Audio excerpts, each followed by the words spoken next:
Welcome to our Swetha கிச்சனுங்க. நம்ம இன்றைக்கி பார்க்க போகிறது சூப்பரான ஒரு வீடியோங்க. வாங்க வீடியோக்குள்ளே போடலாம். நாம் வந்துட்டு இன்றைக்கி காலிஃப்ளவர் குருமா செய்ய போகிறோம். இது வந்துட்டு வெள்ளை மூக்கல்ல குக்கரில் போட்டு ஒரு 100 மூக்கல்ல தான் ஊற வச்சுருந்தேன். உப்பு திட்டமாக போட்டு 2 விசில் வர வச்சு வேக வச்சு வச்சுக்கலாங்க. இப்போ வந்துட்டு பூ வந்துட்டு நம்ம க்ளீன் பண்ணிக்கலாம்.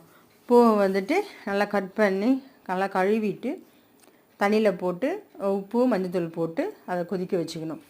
கொஞ்சம் கொதிக்க வச்சா அந்த ஸ்மெல்லாம் போகும், பச்சை ஸ்மெல் போயிடும்.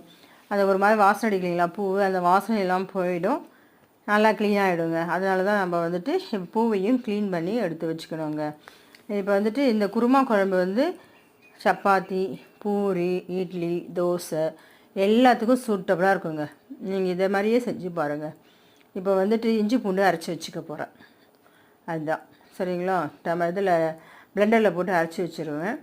அதுக்கப்புறம் ஒரு தேங்காய், சோம்பு போட்டு தனியாக அரைச்சி வச்சுருவேன். அப்புறம் வெங்காயம், தக்காளி, 2 பச்சை மிளகாய் அரிஞ்சு வச்சுருக்கேன். நாம் வந்துட்டு எல்லாத்தையும் ரெடி பண்ணிவிட்டு நம்ம தாளிச்சிக்கலாம். எண்ணெய் ஊற்றி பட்டை, 2 கிராம்பு, 2 ஏலக்காய், கொஞ்சோண்டு சோம்பு போட்டு தாளிச்சிட்டு அரிஞ்சு வச்சுருக்கேன் வெங்காயத்தை போட்டுக்கலாம். கருவேப்பிலையும் 2 பச்சை மிளகாவையும் போட்டு அப்படியே வதக்கிடலாங்க. நம்ம வந்துட்டு சூப்பராக இதே மாதிரி நீங்கள் செஞ்சு பாருங்கள். இந்த மெத்தடில் செஞ்சு பாருங்கள், செமையாக இருக்குது, சூப்பராக இருக்குதுங்க. சரிங்களா. இப்போ வந்து வெங்காயம், தக்காளி வதங்கின பிறகு நம்ம இஞ்சி பூண்டு அரைச்சி வச்சுருக்கோம்ல, அந்த பேஸ்ட்டை போட்டு வதக்கிக்கலாங்க. வதக்கிக்கிட்டு 1 ஸ்பூன் காஷ்மீர் மிளகாத்தூள், 3 ஸ்பூன் நம்ம வீட்டில் அரைச்ச மிளகாத்தூள். ஏன்னா சுண்டல், காலிஃப்ளவர்லாம் போடுறோம் இல்லைங்களா, அதனால் கொஞ்சம் மிளகாத்தூள் போட்டால் தான் நல்லாயிருக்கும். சரிங்களா. இப்போ அவிச்சு வச்சுருந்தா சுண்டல் அது கூட போட்டு நாம் கிளறி விட்டுக்கலாம். அதுக்கப்புறம் நாம் அவிச்சு வச்சுருக்கோம் இல்லைங்களா, அந்த காலிஃப்ளவர் பூவு அதை எடுத்து அந்த தண்ணி இருத்துட்டு அதுக்குள்ளே போட்டுக்கலாம்.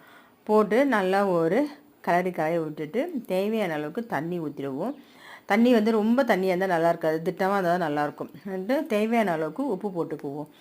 சரிங்களா. உப்பு போட்டுட்டு அப்படியே நல்லா ஒரு 2 கொதி வரட்டும். அதுக்கப்புறம் நம்ம தேங்காய் அரைச்சி வச்சுருக்கோம்ல, அதை ஊற்றிக்கலாம். பாருங்க, சூப்பராக இருக்குங்களா. பார்க்கவே எண்ணெய் பிரிஞ்சு செமையாக இருக்குது பாருங்கள். நல்லா கோழிக்கறி குழம்பு மாதிரி இருக்குங்க. இந்த சாப்பிட்டு பார்த்தீங்கன்னா இதே மாதிரி செஞ்சு பாருங்கள் நீங்களும். சரிங்களா. அவ்வளோதான் விஷயம், வேறு ஒன்றுமே இல்லை.